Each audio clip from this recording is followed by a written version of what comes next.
Hi everyone, this is Dr. Raquel Butler from Integrated Veterinary Therapeutics. And Sophie Vandenberg from Equine Postulate. And we welcome you to the Equine Functional Posture Podcast, your ultimate source for insights into the influence of functional posture on biomechanics, health, and overall well-being of horses. Whether you're a seasoned equestrian, an equine professional, or simply a horse enthusiast, this podcast is designed to help you understand the critical aspects of functional posture. Tune in each week as we discuss practical tips, delve into expert interviews, and explore the latest research in the impact of functional posture on equine anatomy, physiology, movement, and more. Let's create a world where we empower our horses to be in a mental, emotional, and physical balance.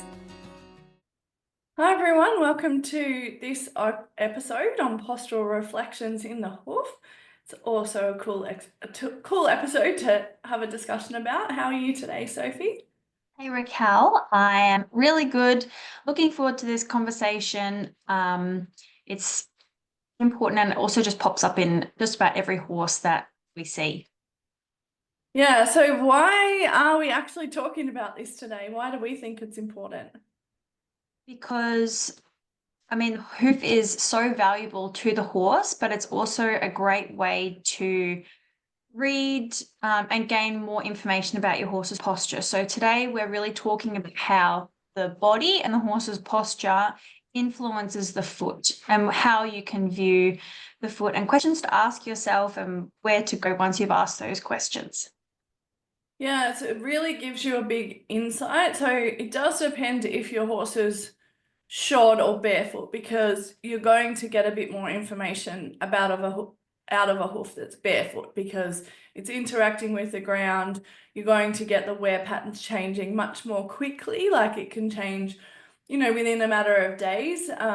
Whereas like a shod hoof, for the shoe to wear is going to depend on the surfaces that you're riding on, how much the horse is moving, and it's going to take more time for that shoe wear, and also whether they were new shoes, what type of shoes they were, all of that. So you will get information from the shoes in a shod horse, and you will see the hoof change still over the cycle, but you are going to get a quicker, more obvious change in the hoof when the hoof is barefoot, obviously, because of that interaction with the ground. When we talk about, why it's so valuable to be able to look at your horse's feet, like why do you think it's valuable to kind of know your horse's hoof wear? I think it's valuable because you are reading a relationship to motion in your horse. So the whole point of this podcast is talking about how important posture is to your horse's well-being, to their longevity, to their sustainability of their movement. And we really believe that observation as a whole is a really big key to being able to see things that are changing in your horse's body, maybe before you even feel it as a rider or see it in them. And this reading the hoof is a really big part of that. And it also so it tells you a story, and the fact that you have people, you have people in your team who help you with your feet. Nearly everybody who rides and does things with their horses and is always trying to think about their well-being is using a hoof care provider. So you have people to work with on this issue as well. Yeah, and I think that's really valuable, because if you notice a change in your horse's hoof balance, which we're going to talk about things that you might notice, then you can discuss it with your trimmer or farrier and say, oh, like, did you notice that last time? Is that new? Have you been, working with that? Also keeps your trimmer or farrier kind of, thinking about the relationship as well. Some people, we can get in a bit of autopilot, so it's good to develop that kind of thinking relationship where you're going, actually that wasn't there last time, or it was there. And then you can also, discuss it with your body worker. So, and we're gonna, we'll reiterate these later, but you can say to the body worker, I noticed this change, what can you find anything that maybe correlates with that in the body? And then, is it something that we need to get the vet involved with? Is it something we need to investigate further? Does it sort out after a bodywork session, after a trim, or after some exercises that you might do? So it's really valuable for your horse as well, being to kind of keep that narrative open with your team about how your horse is going. So it's very important there. So when we think about questions that, the owners could start thinking about, what kind of things could they just start broadly looking at before we get into a bit more specifics? So one question that you can ask yourself when you are with your horse is, how does my horse's feet compare in their presentation from one side to the other? So the horse has 2 front feet and 2 back feet, and there's a difference between the front and the back hoof naturally based on the need for the hoof and how, the horse moves its body, but you can compare one front foot to the other. And it's very useful to be able to have a look, at ground level from the side, from the front, pick up the hoof and inspect it from the bottom, and then go to the other side and have a look. And the other thing that you can ask yourself is, how does my horse's feet change over the cycle? And you touched on the fact that there would be quite a difference between a hoof that has a shoe on as opposed to a hoof that doesn't, or a horse in boots. As well, but it's still a very valuable question. And the fact that you probably see your horse much more regularly than your hoof care provider means you have a lot of power in that situation as well. And you can take a lot of responsibility for, doing the best that you can to check up on your horse's feet and compare them over the cycle to themselves and to the other foot as well. Yeah, it's so valuable kind of knowing what's normal for your horse too. Like if you're observing them, just when you clean them out on a regular basis, then you will pick up those things much quicker than if you're just kind of going through the motions of cleaning them out but not really looking. And so just looking, just observing, you don't need to know what it means. You don't need to understand the why, but it's just starting to go, that's changed. That wasn't like that before. Or yeah, I noticed at the start of the cycle when the trimmer trimmed that the balance was like this, and now that hoof wall looks a bit different, or they're wearing a bit differently. So we're going to talk mostly about the hoof wall because that's the thing that's more influenced by motion. So because we're talking in this episode, which Sophie said before, about how things that are happening in the body affect the way the hoof is moving and interacting with the ground. We're not talking about things in the hoof that are changing the hoof. So that we'll talk about that at another point. Like there are, the hoof is influenced by itself, the way that it's trimmed, the way that it's shod, the balance within, how the pedal bone, the bone within the hoof is sitting, the health of the navicular, the little bone at the back, the way the tendons are acting on it, is there any, side bone, like things like that. So the stuff in the hoof that will influence the balance of the hoof. But what we're talking about today is that, say your horse has done an injury in their body, like a hip injury, a shoulder injury, a pec injury, like what could you maybe pick up in the feet that when the horse might not necessarily be showing obvious lameness? So, yeah, and the first one we're going to talk about is the front feet. And so with like Henry a fair few years ago now, his front feet were what they were. So they were, he has it's a bit upright, blah, blah, blah. That's not the point. But I knew he had an injury. So I knew he'd had his foot caught in the fence because I can't remember if I saw it or I think I saw it. So that's why I knew that it happened. And at the time, I gave him a quick look, wasn't lame, nothing obvious. So I thought, okay, well, he must have got out of that scot-free. So I thought, oh, that's good. But then it was about 2 or 3 weeks later, I noticed that his toe on that foot, it was his left front. This was probably like 7, 8 years ago now. It was his left front foot, and his toe started to wear. And I was like, oh, that's weird. That's not usual for him. And so then I had a closer inspection of his body, and his shoulder on that side was very, very tight.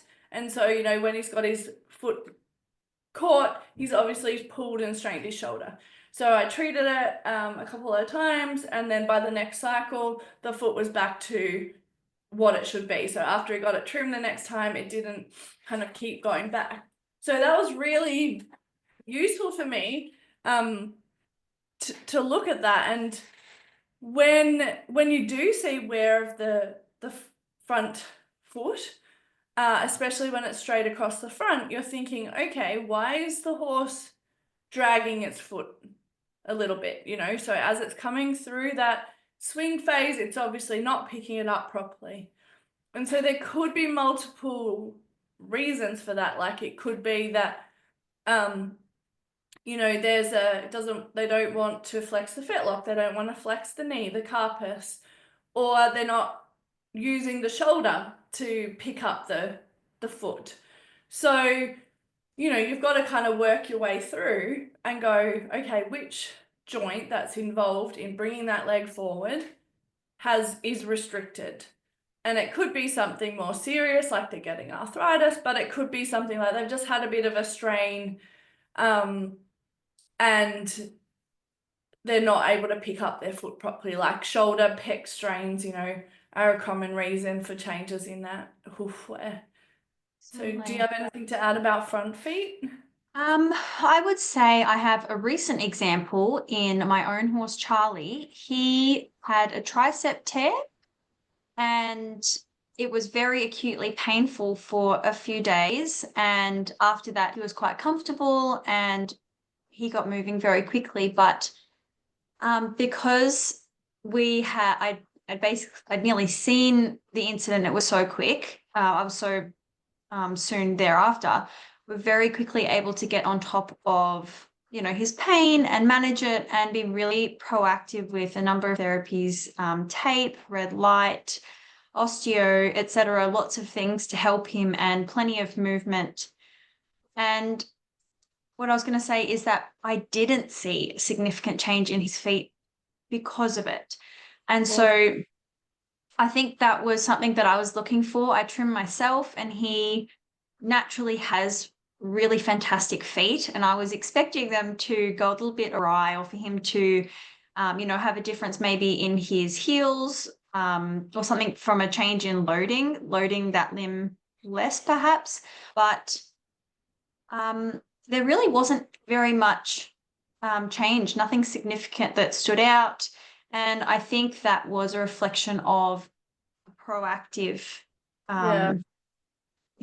sort of approach to that injury. But it's just evidence of the fact that being mindful of the posture as you go through and doing your best for injury and treating, there are positive outcomes. And I was able to see that in the hoof as well, not just looking for or seeing events that were negative. That was a positive. So, and that was a soft tissue thing. Yeah, and I've had a few now I'm thinking about it, I have had a few acute changes in front feet relating to injuries. So one of them was a young horse. He was, oh gosh, how old was he at the time? 8 months? Was he? Yeah, I think he was under a yearling at that point, and he was a big warm blood. And they don't know what happened exactly, but it was some incident with a gate. And I saw him a week or two after the injury, and they thought that he had some nerve injury because he wasn't weight bearing on that leg and there was no other obvious issues. So he non-weight bared on that leg for a week. His foot in that week went upright. So he was barefoot.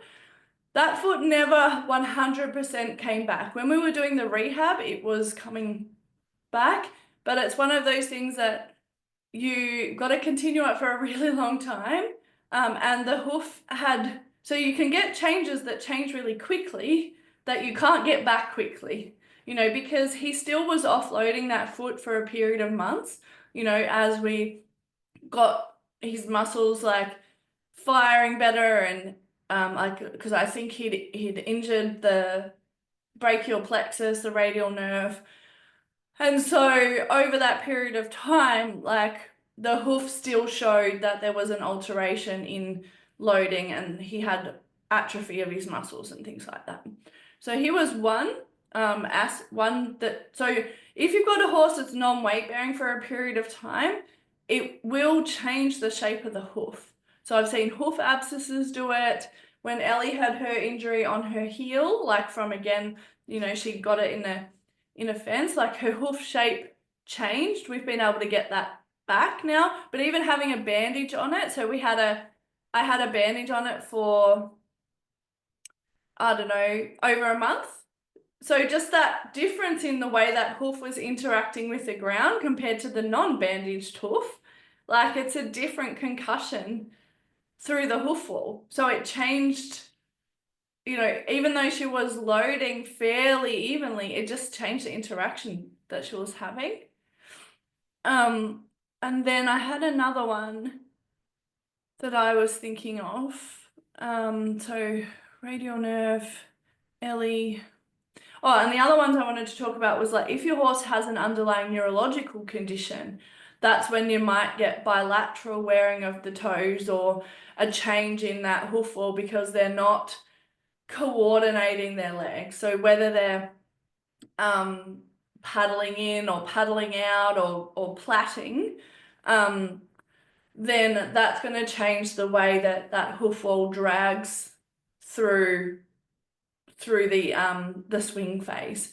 So it's just thinking about the way that the hoof changes in relation to different injuries. You don't need to 100% know the injury, but you need to understand that if your horse has had an injury, you really want to get them loading on that leg as soon as possible.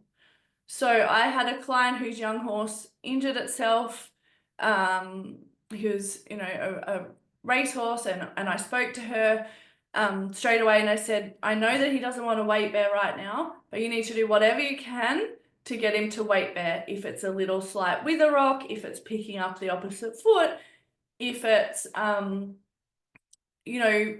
feeding him in a different position just to promote a little change in his weight bearing, because otherwise you're going to get changes in the hoof and you're going to have long-term problems that you're going to have to rehab, let alone the injury, which was a physical injury. Like I think he, had a wound and stuff.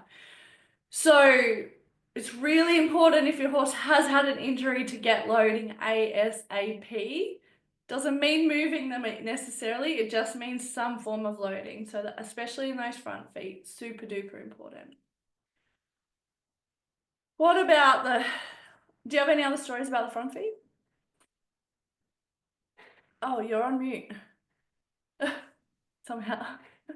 Nothing that I haven't touched on. I mean, my main example would be Charlie. I was really surprised about that, having that injury and not seeing the hoof angels really, that was positive for me. When it comes to the hind foot, do you have some comments on that? Yeah, I've seen some pretty severe wearing of hind feet. Sometimes with the shoe on as well as the shoe off, like because the way they're dragging that foot through, if they're really dragging it through, you'll see a lot of wear to the hoof wall at the toe, even if they have a shoe on, like on the outside of the toe. And so it gives you a lot of information about how that foot, and a lot of horses drag their back feet. Like a lot of horses are not functioning in an optimal manner through that hind end for whatever reason. Hind end issue, a front end issue, postural core stability. There's lots of reasons why they might not be gaining the appropriate movement and power in the hind end. I think, the biggest one is seeing the wear on the front of the toe. And I think what's important is nothing ever means one thing, right? Like if you see wear on the front of the toe, you're like, okay, there's a problem. But then it's figuring out what's the problem for this horse. because it could be related to the way the hock flexes. So it could be a hock issue like hock arthritis or some other sort of hock injury. It could be a hip injury, which you're going to have a little chat about psoas relating to that. So it's not necessarily like there's not one hip injury that causes the toe wear. It's like if the hip is not able to flex appropriately, then you could get a change in toe wear, especially if they're dragging it through. And then the other aspect is sacroiliac. So, you know, if that pelvis is quite sore and they're hiking that leg through and they don't want to flex it normally, then they'll also get dragging. And so Henry has pretty significant toe wear. It's not, I don't think it's as bad as what it's been at times, but he drags his back feet. I remember also years ago I saw one warm blood, and it was probably one of the worst I saw. It actually wore like a concavity in the toe. That's how much, and I think it was barefoot at the time. And when that is happening, you probably need to put them in shoes because it was really having a massive impact on the quality of that and the function of that hoof wall. That one was pretty severe and responded well to seeing Dr. Ian Bidstrup and having some prolotherapy and stuff like that. So they're probably my main kind of wearing the front of the toe. Do you want to talk about that pony that you had? Yeah, I mean, this pony, I saw a pony for a bodywork session that was dragging their back feet quite significantly. They were also in shoes to protect the integrity of the hoof wall. She was a lesson pony that was actually well cared for, and she'd been seen by a couple of vets, and they'd said, we don't think she's neurological, but you know, something's going on and we can't figure out why she's dragging her feet. And it's not such a distinct issue, you know, hip hock, SI. And I don't think she had any, you know, she hadn't had any significant traumas from what the owner was describing. But on the topic of thinking about all the related structures that affect, you know, the hip, hock, SI, she was unable to, when you do a reflex in the area of the tail, sort of beside it, you often expect horses will Pelvic rounding. the pelvic rounding reflex. They will flex through the lumbosacral area, and she was completely unable to do that. And so when you think about the structures that come across that area, one that stood out in my mind at the time was the iliopsoas complex. And with some work that helped her to activate the psoas muscles, things that we talk about in the equine functional posture course, all of her hind limb dragging resolved almost immediately within a 10-minute span of doing activations, you know, some body work for those structures, particularly in the hind end, with some activations and then some work in motion. So, you know, stepping over obstacles and stepping up onto tires. But all of that was just, you know, she had found a really good way of going and getting about that was a compromise for her. You know, she was dragging her feet and she wasn't moving her body properly. She was a little bit stiff, but she had managed to do absolutely anything that anybody would ask of her, including get up on a tire covered in gravel and get back down. But it wasn't until you were watching closely that you could see she actually used the momentum of her body to fling her leg up onto things, or to get over stuff. And it wasn't until it was a very isolated movement that she had to achieve something, you know, to turn that muscle on, that she was like, oh God, this is hard. And so the owners kept that going and it's been very successful. But it's like you were saying at the beginning of this episode, that it's hard to say it's one specific thing. Yeah. And it really is exactly one specific thing.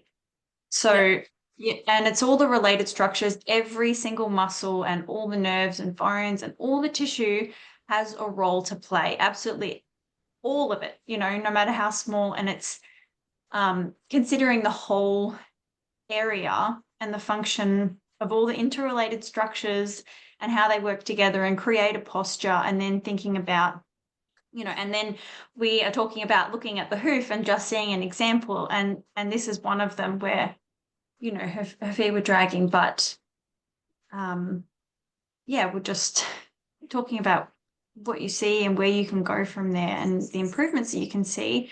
Do you have any more examples for wearing the toe? Yeah, I think also if a horse has never learnt or been stuck in a movement pattern for a very long time, so yes, maybe they have some pathology underlying, but also that movement pattern has maybe been over years, or yeah, and it's just a really strong movement pattern. Then you can also see dragging of the feet. Also, sometimes, when you let everything go and the body now has to reestablish new patterns, you can see, and I remember this happened with Jelly. So I can't 100% remember his hind hoof wear at the start, but I remember when we got him kind of loosening up in his movement, so that instead of kind of bracing in his trot, he started to let go through the base of his neck and relax and release some of the brace in the trot, for example. He became quite loose, and so that he didn't know how to move in that pattern. So he actually dragged his feet worse for a while because his body was like, oh, I don't know what to, like, I'm trying to relax, I'm trying to let go of my brace, but now I'm not sure how to move. So it took, a while, to establish the new movement patterns, and switch on the postural muscles, and then B, those muscles had not been used for like however long, maybe not appropriately ever, which I think a lot of horses that are kind of actively working, actively competing, they learn how to move in a way that becomes most efficient for them. And so he then had to get not only those new movement patterns, but he then had to establish the strengths in those movement patterns. And so that took that, he's still establishing strength in that couple of years down the track. Like now he really can pick up his back feet, like he's not wearing them.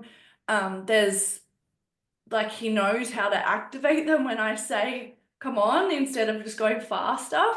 So I think it's important to recognize that sometimes you've got to really change the movement pattern, which means it might look worse for a bit because you've got to let go of the brace, and then re-establish the new patterns and be very aware in how you're doing that, and work with obviously trained professionals to do that well, because it takes longer than we expect, but also in that space they easily get fatigued.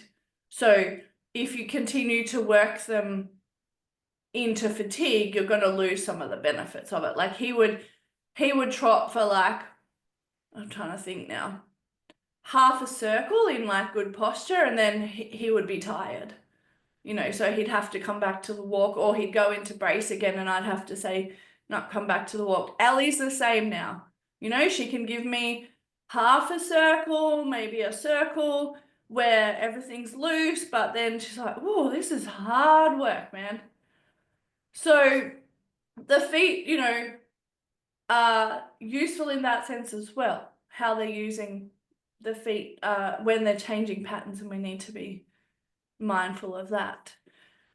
So the last thing with the hind feet specifically is that if there's an issue with the way the stifle is being is moving, so say the stifle should kind of come out, it's a little bit pointed to the outside so it can go around the belly. So there's a slight angle to the outside. But when a horse has an issue that's affecting the stifle, which might be specific to the stifle, or it might be other connections that are influencing the way the stifle moves, then you can get wear more towards the front but the outside of the toe. And Henry has a weak right stifle, and he certainly shows that pattern in that right hind hoof. And so, yeah, if you start to see that pattern showing up in your horses, then you'll be like, okay, I want to look at the function of that stifle, figure out, is it something, again, that, we can work with a body worker and the hoof balance with, or is it something that we actually need to get an x-ray or an ultrasound? Ultrasounds are generally better for the stifle, and see like what pathology is actually going on there. So that's probably my last specific one for toe wear on the hind feet. So another thing that people might see, and I think this could be even more common, the medial lateral imbalance, particularly because so many horses have flares. Yeah. And that's very applicable to each, the front and back feet. We've separated the front and back, some common issues, but flares are a really common issue that you see in front and hind feet. You can see them sometimes just on the medial, like the inside of the hoof, or the lateral, which is the outside. Sometimes you'll see them on both sides for different reasons. And often I think in the hind feet, I often see the flare on the outside of the hoof commonly, and particularly in horses that might be standing with their legs a little bit closer together as well, or that are camped under with their hind feet under them. Do you have any comments on the medial lateral imbalances as well? Yeah, I think, again, it's kind of knowing what the medial lateral balance is for your horse. So like picking up your horse's foot, looking at the relative sole width on each side of the frog, and looking at the flare from the outside when the foot is on the ground. And also, the heels can come into play with that as well. Like if there's one heel that's much longer or more angled than the other heel. Now there's hoof issues that can cause these medial lateral imbalances, so aside from the body issues. But for example, with the hind feet, like if they've got lumbosacro pelvic pain, then they'll generally turn the toes out more. And so that will change the way that those feet are loaded and that medial lateral imbalance. In the front end, if they've got a thoracic sling that's not working properly, so their sternum's really stuck and they're quite closed in their chest, like that could turn the legs out a little bit, and so that can change the loading on the feet. Or if they've had a pectoral injury, then you're going to see a medial lateral imbalance. Or like I had one the other day, it was a weirder injury, but it had injured the infraspinatus, so it's the muscle behind the scapular spine, just down towards where it attaches. And so, that can change that hoof balance. So that's on the outside. So then they'd be, the way that she was moving was she was throwing her hoof out a little bit. And so then that's going to change the way that it lands. And some will change the way it lands and create wear, and some won't. It'll just change it in motion. So yeah, I think looking at that medial lateral balance when your horse is freshly trimmed and shod, and then comparing that to how it changes, I think that's one that you really need to work with the body often. But if you're struggling to kind of find anything in the body, then it's probably, there's something going on in the foot. But if it's changed recently, it's probably in the body. If it's been like that forever, it's probably in the foot. So, and then the last one is the frog alignment. So what do you see in terms of frog alignment? Or the last one we're going to talk about anyway is frog alignment. So what do you see in terms of frog alignment? Definitely a change in the equality of the frog as it travels down the center of the hoof. So sometimes you'll see that it starts in the middle, but it looks like it's growing off to the side. Yeah. Or it'll look like it has a very slight curve to it, like it's a bent triangle shape rather than a straight triangle. Sometimes it sort of feels like it's not set in the center of the foot as well, like the foot is twisting around the frog. And sometimes you'll see a difference in the towards the bulbs of the frog, like there'll be one side is more developed, one is well, not so much developed, like one's being worn away more even. Yeah. One the other, one's Yeah, the other. Yeah. yeah, lots of deviations. And sometimes, I mean, I usually see that probably more in the hind foot, but I might be looking, it's such an interesting thing. And sometimes you see more twisting in the hind legs as they may motion as well. So that leg twisting has a big influence, as the foot and the frog hit the ground, it's really the interaction between the motion of the leg and then a ground that's not moving. There should be a beautiful harmony between those 2 points. They should be able to land in a way that the forces transmute up the leg in the best version that the horse can absorb that concussion and the suspension.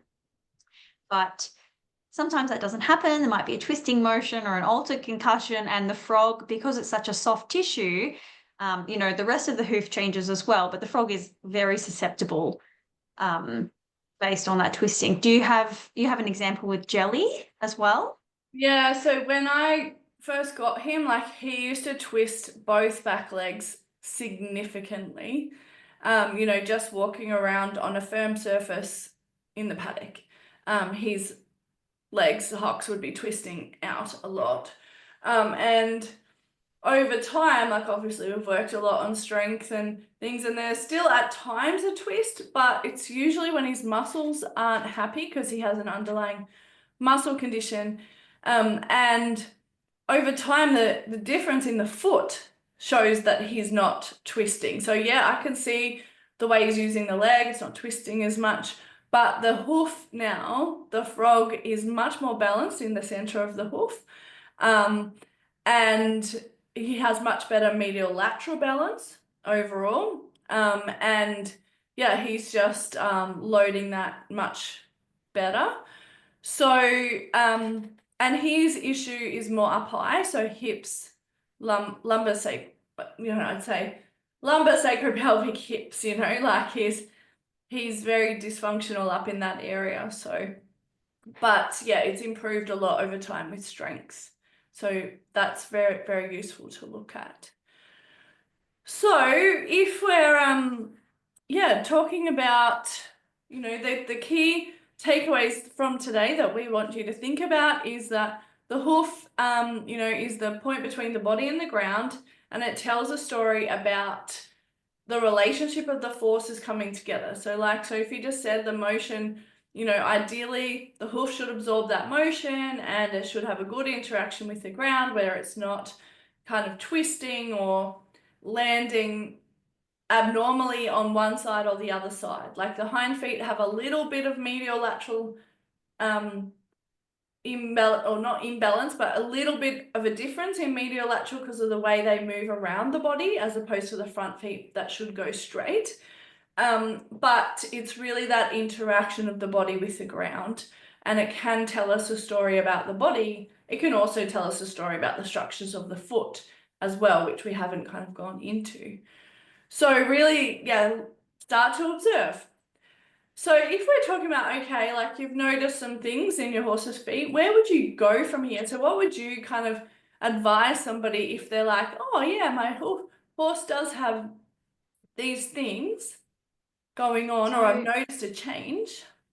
I know as a body worker, I appreciate those comments from people when they bring it up. So I would tell somebody if they've noticed something like that, I would be telling them to ask their farrier, what they're seeing at the point of trim, what does the hoof look like, what they can tell me about the structures, what I'm seeing, if they know anything about why that could be happening, or and how, if they're bringing the hoof back to a different balance after the trim, what are they doing, and is it being successful? Are they seeing a change over the long term? Do they know that if there's anything that I can be doing, in my management or system that they think could have a positive influence on the hoof. You know, what are their comments? And I'd also be bringing it up with the body worker, whoever that is for you, asking them, as you were saying earlier, are they finding anything in the body that might relate to a change in my horse's feet? It might also be that you, after this episode, it's not that you've noticed a change so much from a normal to an abnormal, but you might just be seeing things that, you know, maybe you didn't realize were there before, because now you're having a more pointed or specific look at their feet. You can also ask questions about that. You know, could my horse's normal be a bit better than what it is right now? And how do I go from there? Think about it. Do you have any other Yeah, I think the comments? more you understand your individual horse, like whether, you know, there's stuff going on in the body or in the feet, the more beneficial it is, because then you can kind of figure out how you can influence that, whether you can, whether you want to, because sometimes, you know, the imbalance in the foot is better for the way the limb moves. And so we do have to consider, like, conformationally, if that's the way the horse is, we might not want to change the balance of that foot. So we're not always aiming towards perfection. We're aiming towards what works for that horse at this time, because sometimes it doesn't work to make them perfect. So I think just keeping that in mind and having those discussions with your team. Also, you know, thinking about how you could help them with their movement. And so I'd say, you know, working with somebody who's very familiar with anatomy and biomechanics and retraining movement, and who understands what's going on within the horse's body and, you know, can relate that. So like the equine functional posture course, like we were writing this episode and then we're like, so where do you go from here? And then we're like, oh yeah, we could tell people the functional posture course is handy. So, you know, because we teach you how to observe and how to and then how to create changes and benefit your horse's posture. So obviously that's a good one. I do online consults as well to help with programs for your individual horse too. So that's another thing. But it's just really working with people who, it's not about training, it's about understanding how to optimize the individual horse's function. And it's not, you don't want to strengthen poor patterns, like you want to strengthen good patterns of motion, and that doesn't necessarily mean harder or more work. It means it's that quality over quantity thing, and I think that's really important to note as well. It's not always working harder.